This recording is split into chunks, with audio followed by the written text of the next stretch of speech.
There are moments at royal events that nobody plans for. Moments that arrive quietly inside all the carefully arranged ceremony and all the protocol and all the precision that goes into an occasion of that scale. Moments that have nothing to do with the schedule or the guest list or the flowers or the music. Moments that belong entirely to the people inside them, unscripted, unplanned, completely human in the middle of everything that has been designed to be perfectly composed. I have been close enough to this family to have witnessed many such moments over the years. But what happened at that wedding? What Sheikh Mohammed's youngest daughter did in the middle of her own sister's most important day is something I have thought about consistently since the moment it occurred. Nobody saw it coming. That is the first thing worth saying. If anyone had anticipated it, someone would have quietly intervened before it became the moment that it became. But it arrived without warning, the way the most significant moments always do.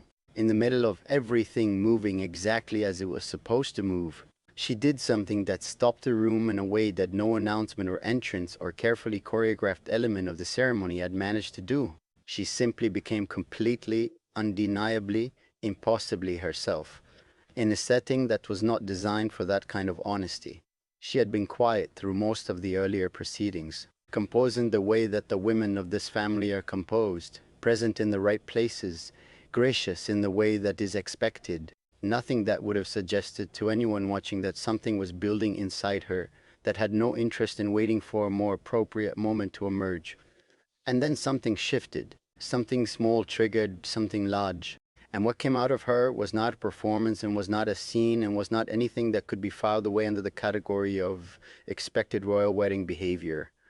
It was grief, or something close enough to grief that the distinction barely mattered. The particular grief of watching someone you love step fully and permanently into a life that will inevitably create a new kind of distance between you.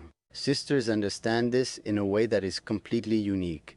The bond formed in childhood, in shared rooms and shared secrets and shared versions of parents that nobody else on earth has access to, that bond does not break at a wedding, but it changes irrevocably and completely. And she felt that change arriving in real time, in the middle of all the joy and all the celebration and all the beauty of the day.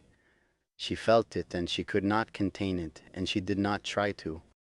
What she did was reach for her sister, not carefully, not in the composed, measured way that the occasion might have called for.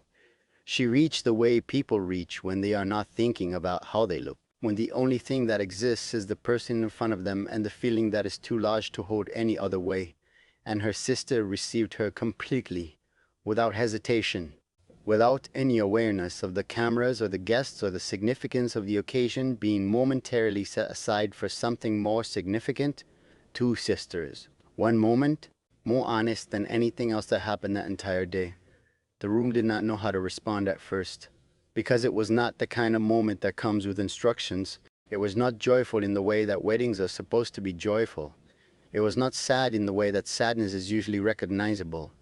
It was something in between, something that only makes sense if you have ever loved someone enough to grieve their happiness, because their happiness is also, quietly, a kind of farewell. Sheikh Mohammed's youngest daughter shocked everyone that day, not with something dramatic, with something true. And truth, in the middle of all that careful ceremony, was the most surprising thing of all.